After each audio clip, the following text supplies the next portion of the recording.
So I was working in Lubbock, Texas, full-time, trying to go to school part-time, had a wife, a young son, and potentially one on the way. We weren't sure yet, and I just knew that I needed to do something different, and specifically it was to go to school.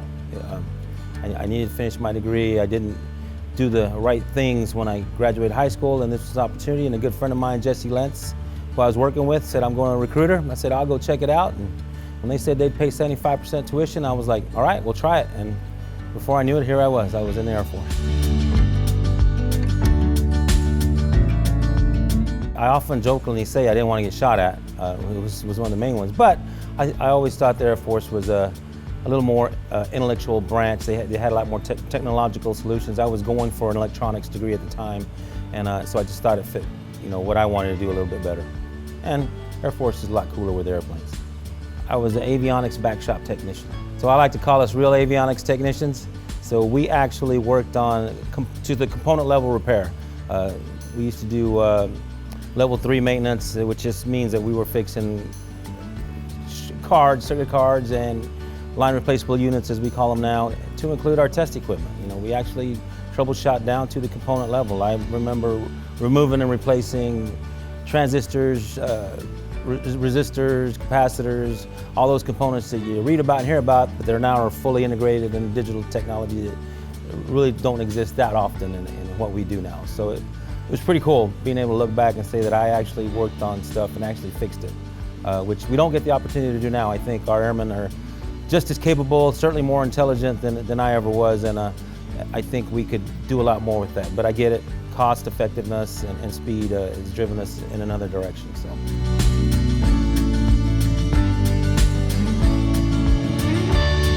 Yeah, so kind of going back to why I came in. Now my intent when I first came in was to do 4 years and get out. I had no intention of making the Air Force a career. My one and sole goal was to get my degree and then get out and go do something else. It took me a couple of years to realize that this is a pretty cool deal. And it is bigger than what I am. And it's, the people, I think, are the things that drove me to stay in. And I was fat, dumb, and happy at Cannon Air Force Base. I grew up in Lubbock. We were 90 miles away from home. It's like we never left. So back when you're an airman, you get the 3-day weekends. We had gold days. So once a month, at least, I had a 3-day weekend. I could leave on a Friday afternoon and get home in 2.5 or 2 hours, a little less than that actually, and come back Sunday late. So it's like we were always home. So it was kind of a good deal. My wife at the time had a little restaurant downtown, and it was just great. And I think had I not PCS'd after the 6-year mark, I probably would have just been good with just staying at Cannon Air Force Base and enlisted guy, whatever rank I would have ended up at, and been good. But I'm glad I PCS'd, because that showed me there was a lot more into the Air Force in the world than a little area around Lubbock, Texas.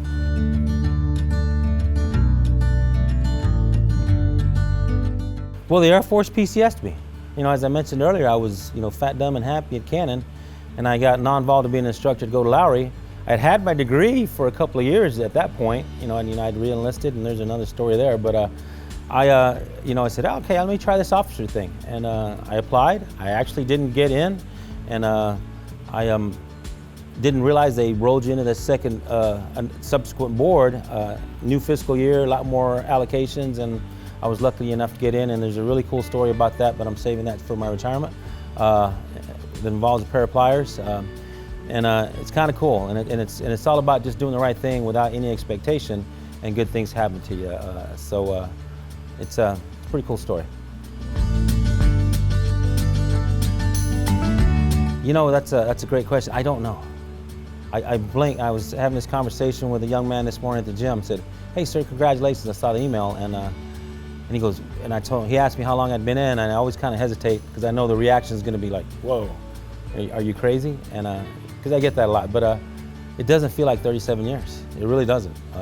It absolutely does not. So the motivation is the mission, and it's the people, and it's always something new, and I don't know that I can match that on the outside. And not to take away from what anybody else does in their lives, because everybody's important. But this has just been something it hasn't been a job for me. It really hasn't. It's not always been fun, but it certainly has been something that motivates me every single day to watch what we do as a team, and the amazing things that these young men and women do in the Air Force. It's a pretty cool deal, and I'd do it for another 30 if they let me, maybe.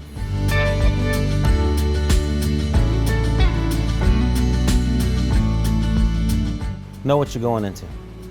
Absolutely. I came in, about me, and I think a lot of people do that, and there's nothing wrong with that. But it took me 3 or 4 years to realize that, hey, this, like I said earlier, this is a great deal, and the mission that we do, the responsibilities that we have, are pretty significant. And I don't know. Again, I don't know that you can match that, and I'm sure you can, but at least in my world, I don't think I can top it. And so I wish that I understand the reason why we have a military versus why I came in, and pick that up sooner. And I don't know if I'd achieved higher ranks or anything. I think I maxed out at captain, to be honest with you, but I certainly know that I would have been able to understand more and maybe contributed a lot bit more and better, and pass that on to the folks who work for me as I went up in rank, and help them understand, and that just helps motivate people and understand why we do what we do. I think it makes us all better as a team. So I wish I'd have done that.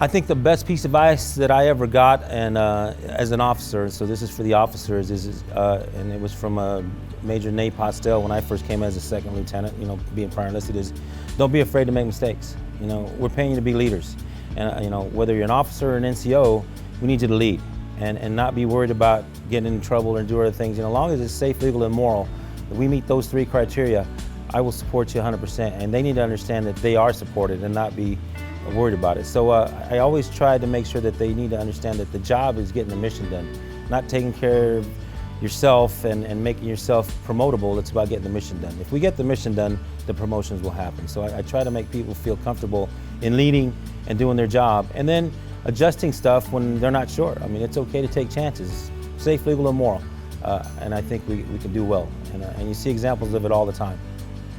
So that's the one piece of advice I always try to pass on. So when we talk to our enlisted folks, I try to tell them that I was you one time. And I had no, just like I told you, I had no inclination of staying in past 4 years. I certainly had no inclination to be an officer. Officers, oh my God, a staff sergeant was God to me. And as he or she should have been at the time.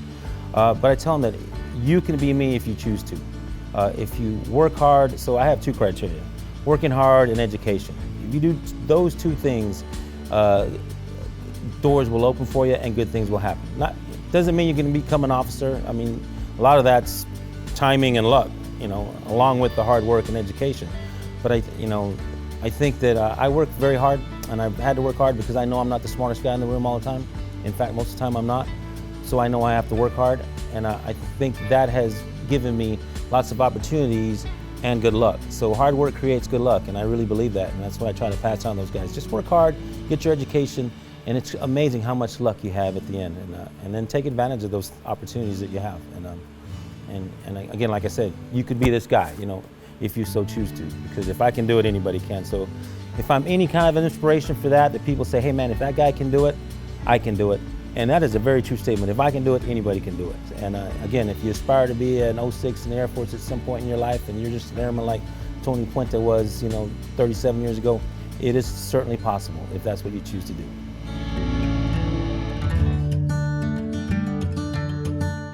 Yep, absolutely, and I say this to everybody, I would focus more on my family. I would absolutely not think that, hey, I've got to stay, I've got to, put the mission first and the Air Force first. I would spend more time with my family. I would not skip that Little League game that I thought I couldn't because we had a meeting at 5 o'clock and the game started at 5:30. I would not do that. I would not skip the birthdays when I had the opportunity. There's times when you just can't because you're away from home and you're doing, things that you have to do. But when you're home and you're able to spend time with the family and do those important life things, I would do more of those. And I didn't. I didn't have the right focus at times in my life.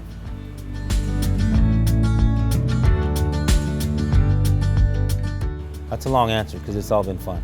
There's been some hard times. I mean, there's definitely been some hard times, but I like to tell everybody that, if they ask me, I'll change the question a little bit. What was your favorite base? And I can honestly say that my favorite base is the next base that I'm going to go to. Because every base that I've gone to has become my favorite place. And I know that if I was PCSing again, that base, after I got to know everybody and understand the mission, and I felt like I was contributing, would then be my new favorite base. And I mean that. I think that that's the best part, because the best part is knowing that the next mission, the next job, the next position is going to be fulfilling, and I know that once I get spun up, that I will be a part of that, of whatever great team I'm going to be on. And it's just kind of cool knowing that you're going to be able to make things happen with wherever you're at and whatever job you have. I think that's what's kept me going more than anything. It's bittersweet thinking about it when I think this is it. But it's time, and I know that we've got lots of folks that are going to do much greater things than I could ever do, and it's going to be fun watching everybody do what they do. So yeah, it's time.